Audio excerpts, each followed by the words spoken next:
El informe que recomienda el juicio político contra el presidente Lasso tiene como una de las pruebas más importantes información falsa. El gobierno asegura que se respira aire de desestabilización y rechaza las amenazas en contra del régimen democrático. La Fiscalía llama a rendir versión al expresidente Rafael Correa por la trama de sobornos de la empresa Sinohidro, en la que también será procesado el expresidente Lenín Moreno. Un sicario se coló en el hospital Guayaquil, disfrazado de médico, y mató a un detenido que recibía tratamiento. El hecho ocurrió en el suburbio de la ciudad. El enviado especial de Ucrania para América Latina asegura que el futuro de la guerra con Rusia depende de la llegada de tanques y equipos ofrecidos por los aliados. Lo dijo en entrevista para Ecuavisa. Es 2 de marzo, tenemos las noticias en Televistazo Estelar. Comenzamos. Una de las pruebas para sugerir el enjuiciamiento político al presidente Lasso fue una publicación en una red social en la que se habla del supuesto financiamiento ilegal de la campaña presidencial. El autor de la publicación aceptó que fue falsa, pero la comisión que investigó el caso Encuentro en la Asamblea mantiene la acusación. Francisco Garcés recogió las posiciones en el legislativo. Uno de los argumentos con los que la comisión que investigó el caso Encuentro sugiere el juicio político al presidente Guillermo Lasso se basa en un mensaje de Twitter en el que supuestamente Leonardo Cortázar, personaje apuntado como miembro de una organización de corrupción en las empresas públicas, hablaría del apoyo a campañas políticas y del aporte económico que sobrepasa $1 millón en efectivo, insumos médicos y otras necesidades hechas a la campaña presidencial de Guillermo Lasso. Este miércoles, en la última sesión de la comisión, Mireya Pazmiño impulsó que la supuesta confesión sea parte del informe y que se solicite al Consejo Nacional Electoral que presente un análisis en el que consten detallados los gastos de campaña y aportantes, tomando en cuenta las declaraciones del señor Leonardo Cortázar, que ha hecho públicas el portal digital La Historia. A través de una carta, Cortázar no tardó en desmentir que haya aportado a la campaña de Creo y más tarde La Historia aceptó que por un grave error de verificación publicamos un tuit atribuyendo a Leonardo Cortázar una declaración. Esa cuenta no es de Cortázar, publicó en Twitter. Pero a Pazmiño no le incomodó el desmentido y defendió la acusación. Esto es político, señores periodistas, y así nos vamos a manejar en la Asamblea Nacional. Para el oficialismo, lo sucedido es una muestra del manejo que dio la comisión al tema. Aprueban informes con redes sociales y documentos falsos para justificar lo que no pudieron, no investigaron, no presentaron pruebas. Pachacuti anunció su apoyo al juicio político al presidente. Sin embargo, sus asambleístas critican que el informe no haya incluido, por ejemplo, la vinculación de Cortázar con las campañas del correísmo, que se hizo pública las últimas semanas, con fotografías y videos en los que aparece en actos proselitistas y junto a varios candidatos. Muchas gracias, Leonardo. Dios le pague. Y ahí seguiremos trabajando junto de parte de Patricia Núñez, asambleísta de Chimborazo. Vamos a votar a favor del informe, pero que quede denunciado al país y que quede evidenciado que ese informe no tiene toda la verdad. Porque lo que pasó más allá, lo que pasó en el gobierno de Moreno y lo que pasó en el gobierno de Correa, no fue investigado ni fue puesto en el informe. Por eso ese bloque exige que la investigación se amplíe y se incluyan supuestos actos de corrupción que se habrían cometido en los gobiernos de Correa y Moreno. El Pleno de la Asamblea Nacional sesionará este sábado para debatir el informe aprobado por la Comisión Ocasional que recomendó el enjuiciamiento político al presidente Guillermo Lasso por el caso Encuentro. Según los integrantes del Consejo de Administración Legislativa, el CAL, cualquier resolución del Pleno no tendrá ningún efecto para iniciar un eventual juicio político al mandatario. Paul Romero con más. El presidente de la Asamblea, Virgilio Saquicela, convocó este sábado al Pleno para debatir el contenido del informe de la Comisión Multipartidista que recomendó el juicio político al presidente Guillermo Lasso por delitos contra la seguridad del Estado y delitos contra la administración pública dentro del caso Encuentro. Sin embargo, la decisión que tome el Pleno no tendría ningún efecto para iniciar el enjuiciamiento político al mandatario. Así lo aclararon 2 integrantes del Consejo de Administración Legislativa. Solo es un tema de debate, de tratar lo que ha conocido y ha resuelto la Comisión Multipartidista, y eso es todo. Ese informe no necesariamente implica que una vez que lo aprobemos, porque aparentemente se deja ver que habrían los votos para aprobar el informe, ya se activaría algún juicio político. El juicio político es totalmente independiente. El trámite de juicio político al presidente empezaría cuando uno o varios legisladores presenten oficialmente la solicitud con 46 firmas de respaldo. Este va a pasar el Consejo de Administración Legislativa. El Consejo de Administración Legislativa va a hacer una revisión de cumplimiento de requisitos. Si cumple con los requisitos, se envía a la Corte para que pueda justamente realizar su dictamen. En caso de existir un informe favorable de la Corte, iniciaría el proceso en la Comisión de Fiscalización. No es tan rápido el tema, porque tienen que primero convocarlo al presidente para que presente las pruebas de descargo. Luego, evacuar esas pruebas, que podrían ser testimonios, que podrían ser visitas a algún determinado lugar, qué sé yo, lo que el presidente se cree asistido. Todo este trámite tardaría no menos de 45 días, si antes no decide el mandatario disolver a la Asamblea a través de la muerte cruzada. En una ceremonia policial, el vicepresidente de la República afirmó que el gobierno estará vigilante para defender el Estado de Derecho ante eventuales hechos desestabilizadores. En esa línea se pronunciaron el ministro del Interior y el comandante de la Policía. Fabiola Santana tiene las impresiones. La Policía Nacional conmemoró sus 85 años de profesionalización. A la ceremonia acudieron los ministros y autoridades de las funciones del Estado. Esta vez el vicepresidente Alfredo Borrero estuvo al frente del evento y advirtió que están atentos ante eventuales escenarios desestabilizadores. Nos mantendremos vigilantes con el más espíritu democrático y republicano para defender el Estado de Derecho y las libertades de cada uno. El gobierno del Ecuador, con el presidente constitucional Guillermo Lasso Mendoza a la cabeza, mantienen la mano extendida y la decisión de tender puentes con todos los sectores que amen, practiquen y quieran la paz. En esa misma línea se pronunció el ministro del Interior. Nuevamente en el ambiente se respira aires de desestabilización, de caos, de anarquía, de irrespeto a los derechos ciudadanos. De manera firme y contundente les queremos dar un mensaje claro. La Policía Nacional tiene la obligación de velar por el orden público, defender la democracia y el orden constitucional, y aquí estaremos, 60.000 policías una vez más, para cumplir con este mandato legal y moral. E hizo un llamado a que la paz y la tranquilidad sean la prioridad. Asimismo, toda manifestación pacífica está avalada por la ley y la norma. Contará con nuestro apoyo y garantía. Por su parte, el comandante de la policía ubicó a los supuestos desestabilizadores de la democracia entre las amenazas a enfrentar. Y no pararemos hasta hacer visibles a los delincuentes y poner tras las rejas a los más violentos del país. Me pregunto, ¿a quién le interesa que no los sigamos enfrentando? ¿Será tal vez a los narcotraficantes, a los mercaderes de seguros que le roban al país, a los que desfalcaron al ISPOL, a quienes tienen negocios oscuros, a los desestabilizadores de la democracia? A las filas policiales durante la ceremonia se incorporaron 238 nuevos oficiales. A esa promoción se la nombró Erika Chicó en honor a la cadete que murió en un atentado en la Escuela Superior de Policía de Colombia en 2019. Ecoavisa conoció que en el caso Sinohidro, la fiscal general del Estado, Diana Salazar, convocará al expresidente de la República, Rafael Correa, para que rinda versión sobre la trama de sobornos que rodea la construcción de la hidroeléctrica Coca-Cola Sinclair, megaobra emblemática de su gobierno y por la que será procesado quien fue su vicepresidente, Lenín Moreno. Correa, quien vive en Bélgica, deberá dar su declaración voluntaria vía telemática el próximo miércoles 8 de marzo en compañía de su abogado defensor. Y sobre este mismo caso, hoy, por segunda ocasión, se difirió la audiencia de formulación de cargos. La defensa del expresidente Lenín Moreno y de otros dos implicados pidieron que la diligencia no se instale. El juez la reprogramó para este viernes, como nos informa Jacqueline Rodas.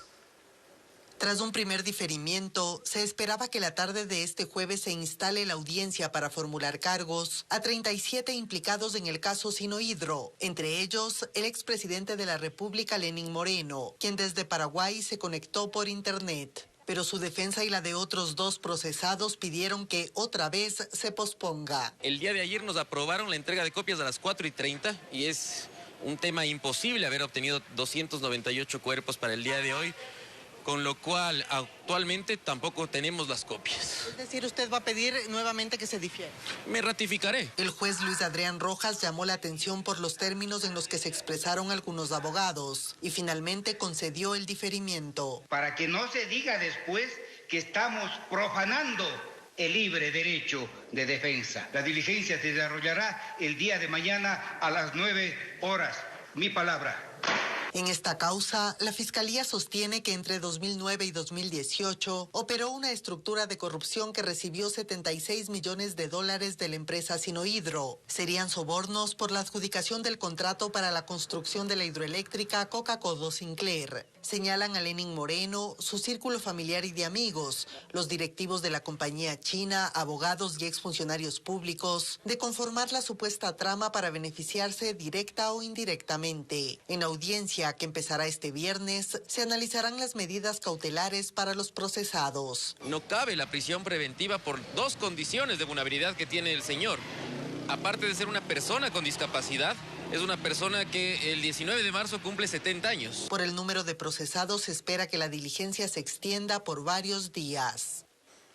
La reforma parcial a la Constitución para que las Fuerzas Armadas apoyen a la policía en la lucha contra el narcotráfico y el crimen organizado pasó ya el primer filtro en la Asamblea. La Comisión Ocasional de Enmiendas aprobó el informe para la modificación constitucional. Paul Romero con este tema. La propuesta de reforma parcial a la Constitución fue presentada por el presidente Guillermo Lasso a la Asamblea. La Comisión Ocasional de Enmiendas aprobó el informe para que las Fuerzas Armadas y la Policía Nacional trabajen de manera coordinada en seguridad interna, previa solicitud del Comandante General de la Policía Nacional dirigida al Consejo de Seguridad Pública del Estado. Este notificará su resolución motivada al presidente de la República para que mediante decreto disponga el apoyo complementario de las Fuerzas Armadas a la Policía Nacional. La presidenta de la comisión que tramitó la reforma parcial asegura que el texto cumple con los estándares internacionales de derechos humanos para evitar eventuales excesos de la fuerza pública. Debe ser extraordinaria, obviamente con el tiempo, subordinaria y complementaria, regulada y fiscalizada, que es muy importante, cosa que los servidores o servidoras que cometan algún error o alguna falta deben ser obviamente sancionados. La participación de las Fuerzas Armadas en seguridad interna será extraordinaria hasta 60 días. Podrá renovarse por 30 días más, previa notificación a la Asamblea y Corte Constitucional para su control. El informe fue aprobado con 6 votos a favor. El legislador Ricardo Vanegas votó en contra. La presencia de las Fuerzas Armadas en las calles a cumplir un rol que no les corresponde y lo que hace es vulnerar más los derechos humanos. Por eso yo siempre he estado en contra de esa propuesta que ha presentado el presidente de la República. Para el gobierno, esta reforma parcial a la Constitución permitirá al Estado actuar de forma efectiva en contra del narcotráfico y el crimen organizado. Es la amenaza más grave contra la existencia misma del Estado. Y hablando del Estado como la sociedad jurídica y políticamente organizada, supera y trasciende a los gobiernos. Olvidémonos los nombres de los presidentes de la República. El Estado, señores. Con el aporte de los legisladores, la comisión elaborará un nuevo informe para segundo y definitivo debate.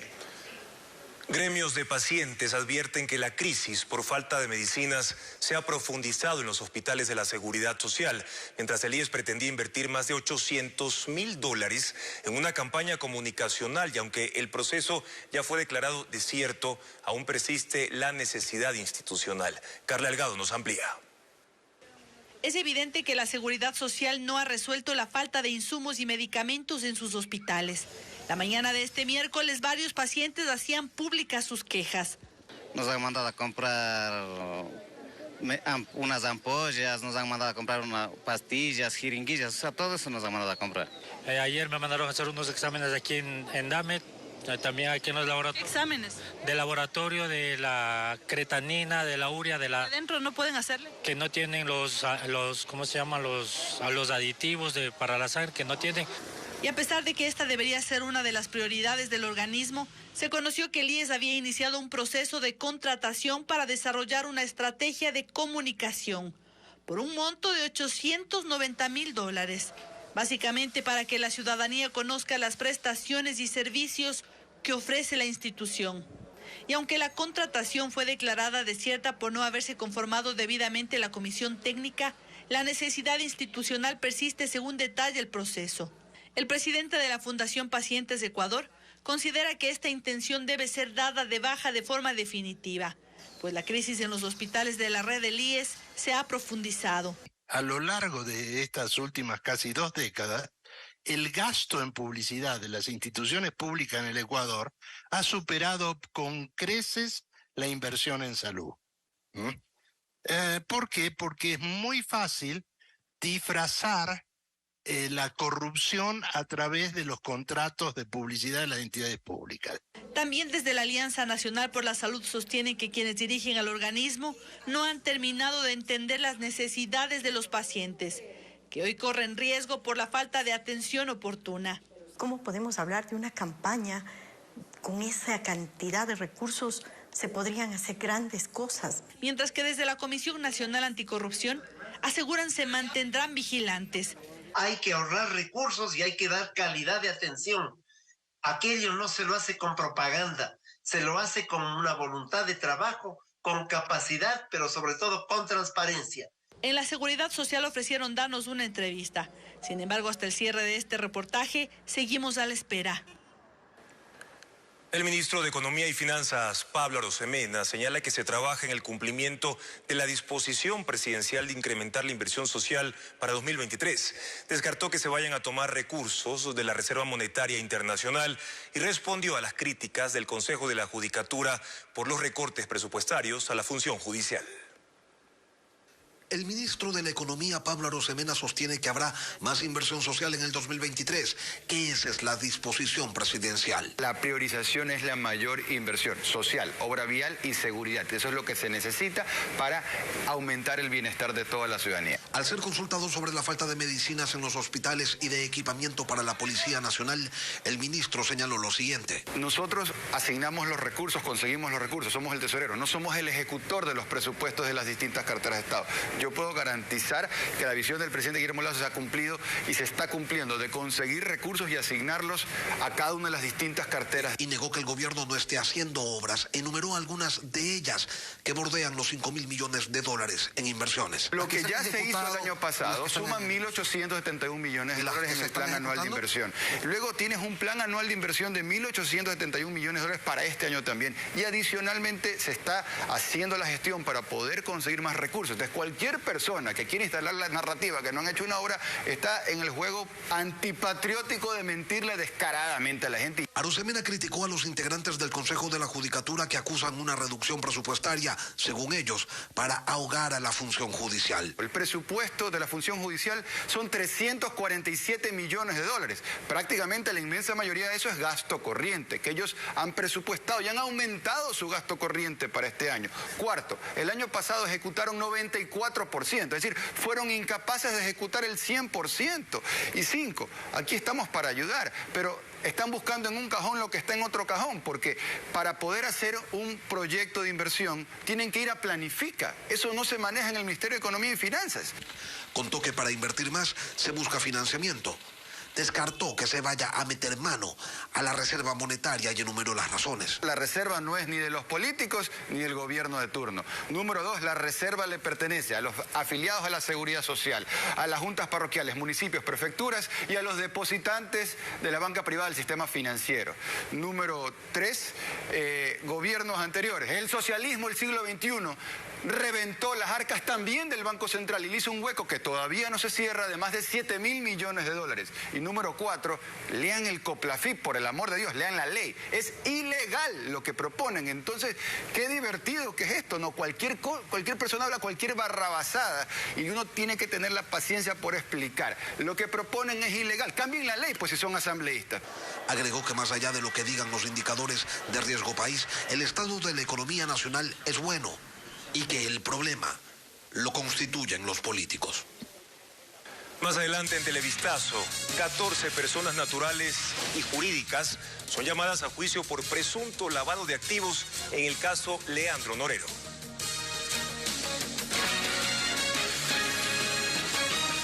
6 personas y 8 empresas fueron llamadas a juicio por presunto lavado de activos como parte de la investigación que se abrió contra Leandro Norero, asesinado en una cárcel en octubre del año pasado. Se ordenó la incautación de 30 bienes que estaban en manos de Norero, además de 15 millones de dólares producto de este supuesto delito. José Carlos Alvarado nos cuenta más sobre esta resolución. Hay decisiones por parte del juez Ronald Guerrero en relación a la investigación que se lleva por lavado de activos en contra de 16 personas naturales y jurídicas que estaban relacionadas a Leandro Norero, vinculado con mafias del narcotráfico y quien fue asesinado en octubre pasado en la cárcel de Cotopaxi. En la resolución se dictaminó que se llame a juicio en calidad de cómplices a 6 personas. Una de ellas se encuentra prófuga y otra, el hermano de Norero, está bajo prisión preventiva. Además, se llamó a 8 empresas dedicadas a la venta de productos de belleza que habrían participado de este presunto delito. Por este proceso, tanto la madre como el cuñado de Norero fueron sobreseídos. El grado de participación otorgado por Guerrero fue criticado por la Fiscalía en un comunicado que expresa que el juez decidió obviar las coautorías y llamar a juicio como cómplices, lo que reduciría la pena privativa de libertad de llegarse a una sentencia condenatoria. La indagación surgió luego de allanamientos realizados en mayo de 2022 en varios cantones y por el que Norero fue detenido en una lujosa casa donde se encontraron lingotes de oro, dinero en efectivo y más. Fabiola Gallardo, presidenta de la Corte Provincial del Guayas, criticó que no se haya procesado a una ex fiscal que se encontraba en el domicilio de Norero ese día y de la que asegura se han encontrado nexos. Efectivamente, de que existen transacciones encontradas en las cuentas de la exfuncionaria. Por eso el juez llamó la atención a Fiscalía por la falta de investigación o la falta propiamente de procesar a dicha exfuncionaria. Intentamos buscar vía telefónica a la exfiscal, pero hasta el cierre de este reportaje no obtuvimos una respuesta. Otra medida que se dictaminó fue la incautación de decenas de bienes y dinero en efectivo, producto de transacciones que habrían sido parte del presunto lavado. 30 bienes, muebles e inmuebles que se encuentran en distintas partes del país y así como dinero en efectivo que fue enviado al Banco Central. Ascienden a la suma de 15 millones de dólares. Los bienes pasan a cargo de Inmobiliaria. Gallardo instó a que el proceso avance para evitar que caduque la prisión preventiva antes de mayo de este año. Esta tarde, representantes de las madres de víctimas de femicidio asistieron al Palacio de Carondelet. Se reunieron con el presidente Guillermo Lasso para pedir que se constate el cumplimiento de la reparación integral para las familias de las víctimas, pues también son afectadas en diversos ámbitos tras los crímenes. Además, indican que asistirán a la Asamblea Nacional para entregar propuestas de reforma al Código Integral Penal relacionadas a este delito. Las representantes reclamaron también que algunos jueces estarían otorgando la libertad a quienes son acusados de femicidio. Organizaciones sociales, gremios y la academia se reunieron para solicitar al gobierno mayor inversión en las vías de la provincia de Azuay. El régimen advirtió que se destinarán 100 millones de dólares adicionales para obras de infraestructura vial. Sin embargo, en esta asamblea provincial se dijo que ese monto es insuficiente.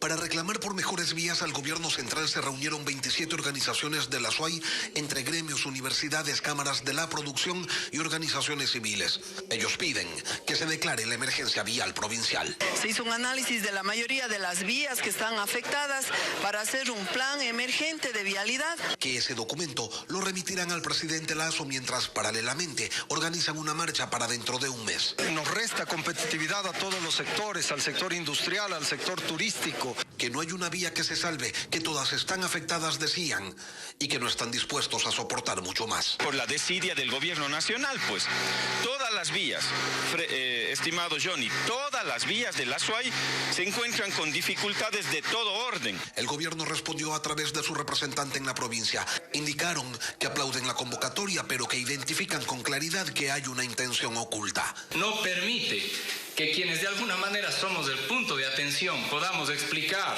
podamos generar los espacios para poder abonar a la discusión técnica.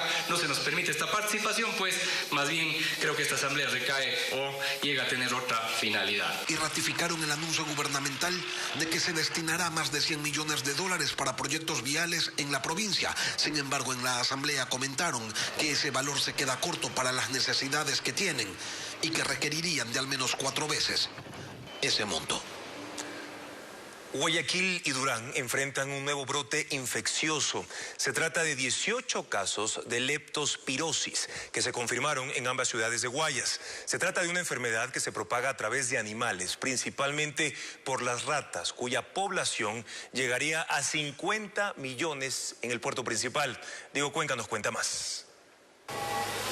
La insalubridad en las calles amenaza a la salud de la población, que ahora enfrenta un nuevo brote infeccioso. Se trata de la enfermedad leptospirosis. El Ministerio de Salud detectó 2 casos en Guayaquil y otros 16 en Durán, provincia del Guayas. En Durán tenemos 12 casos en lo que corresponde al área del recreo, ¿sí?, en todas sus etapas, y el resto en Eloy Alfaro.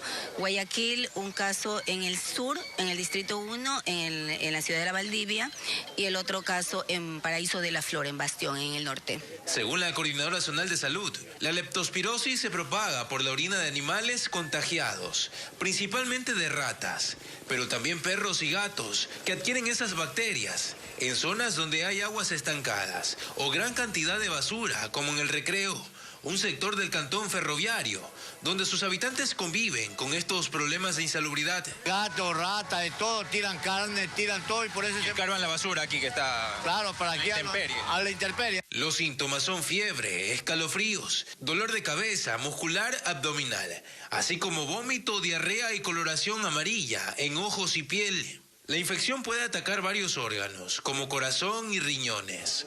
Incluso los pacientes pueden terminar con insuficiencia renal. En el puerto principal intensificaron la eliminación de las ratas, cuya población se duplicó el año pasado. Son más de 50 millones de roedores, con mayor presencia en 9 sectores del norte y sur. Eliminar todo tipo de roedores dentro del domicilio. No podemos derratizar fuera.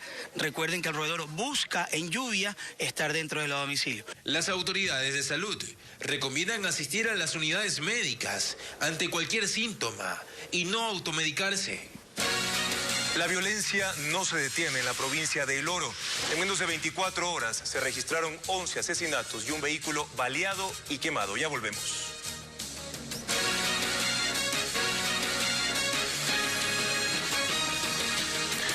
En Guayaquil, sicarios vestidos de enfermeros ingresaron hasta un hospital público para asesinar a un paciente. Policías que estaban dentro de esa casa de salud se enfrentaron con los criminales que lograron escapar. Diego Cuenca nos informa que un agente quedó gravemente herido. La balacera ocurrió en el 4º piso del Hospital Abel Gilbert Pontón, en el suburbio de Guayaquil. No sé qué pasó, balacera, todo el mundo corría y nosotros encerrados ahí nada más. 2 sicarios vestidos de enfermeros ingresaron y asesinaron a un hombre que estaba hospitalizado. Uno de los criminales fue captado con las armas con las que lograron entrar a la casa de salud, a pesar de la seguridad. Ingresan a la habitación 443 directamente y van y atentan contra un individuo. Posiblemente uno de los causantes del hecho también se presume que se trasladó herido o salió herido justamente de aquí del hospital. Dentro del hospital había policías que custodiaban a 2 privados de libertad. Ellos reaccionaron al ataque y se enfrentaron con los sicarios. Uno de los agentes resultó herido y ahora está grave en la unidad de cuidados intensivos. Estos individuos interceptan al miembro policial, le quitan el arma y le disparan un tiro en el nivel del abdomen a quemarropa. Producto de la balacera, algunos médicos y enfermeras evacuaron del hospital. Todos estaban atemorizados. ¿Y dónde se refugiaron ustedes? En los pisos, no podíamos salir hasta que estuviese el área controlada. Los familiares de los pacientes en los exteriores de la casa de salud repudiaron el acto criminal. Aquí entran a matar gente como le da la gana. ¿Y a ustedes no les dejan pasar? No nos dejan pasar por nada del mundo. El paciente asesinado era un hombre que el martes quedó herido cuando sujetos lo intentaron matar en el suburbio. Ahora los agentes buscan a los criminales que lograron escapar del hospital en una tricimoto. En El Oro se registran hechos violentos. En menos de 24 horas disparan y explotan el vehículo de un fiscal de Machala afuera de su casa. Además, 11 personas fueron asesinadas en 4 cantones de esa provincia. Nuestro corresponsal Fabricio Lapo nos relata estos hechos.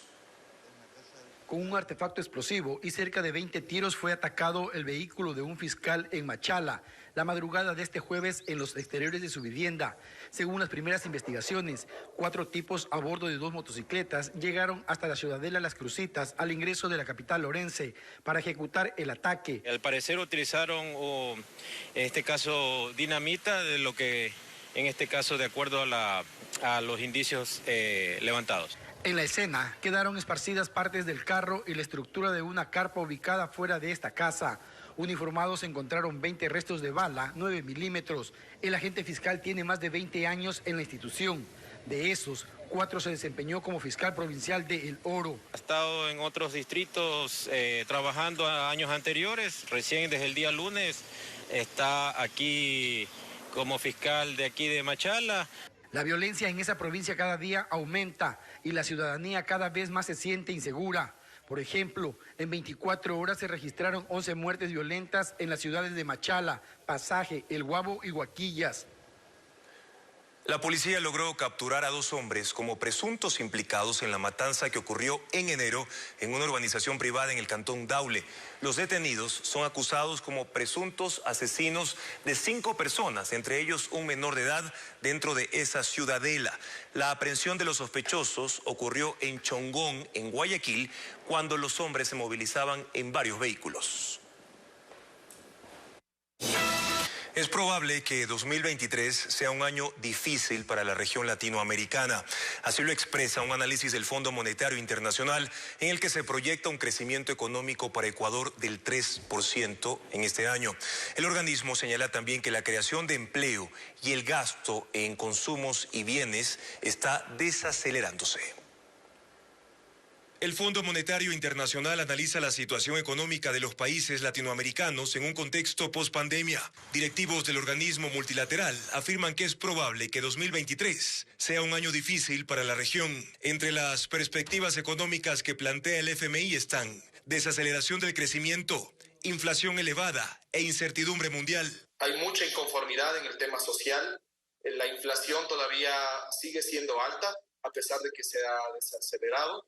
Pero los gobiernos de América Latina están en este momento dedicando mucho sus esfuerzos a la inversión social más que a la inversión pública, y eso lógicamente pone en duda los porcentajes de crecimiento. El FMI prevé que la economía ecuatoriana para 2023 crecerá más en comparación a otros países de la región. Proyecta el 3% para Ecuador, Perú 2.5%, Colombia 1.1% y Chile con un decrecimiento previsto de 1.5%. Pero el ambiente político, el ambiente social ensombrecen esas perspectivas. Aunque la previsión económica de Ecuador por parte del Fondo Monetario es positiva, en su análisis señala que este año se mantendrán tasas de interés más altas y precios más bajos de las materias primas. La creación de empleo, como el gasto de consumo en bienes y servicios, están desacelerándose y la confianza de los consumidores y las empresas está debilitándose. El FMI considera que la política económica de los países de la región latinoamericana tendrá que hacer hincapié en el gasto social para ayudar a las personas en situación de pobreza, además de estimular el crecimiento económico a través de reformas estructurales. Para ello serán necesarios los acuerdos con sectores políticos, tomando en cuenta un entorno de fuertes tensiones sociales.